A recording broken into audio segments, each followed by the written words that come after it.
Сегодня свой профессиональный праздник отмечают орнитологи. Этот день берет свое начало в республиках бывшего СССР, начиная с 1983 года. Именно в этот день, 19 февраля, было организовано Всесоюзное орнитологическое общество при Академии наук СССР. Сегодня профессия орнитолога относится к категории редких профессий. Работа связана с длительными экспедициями в труднодоступных местах, в ареалах обитания редких птиц.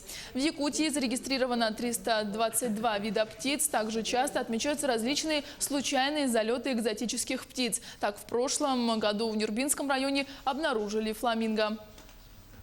На территории нашей республики работают около 12-15 орнитологов, и в основном работают в Институте биологии Сибирского отделения Российской академии наук. Молодые сотрудники не сильно идут, потому что это долгая учеба. Вот сейчас с этим бакалавром, сейчас вообще около 10 лет надо отучиться. Это получается бакалавр, магистратура и аспирантура в научную среду.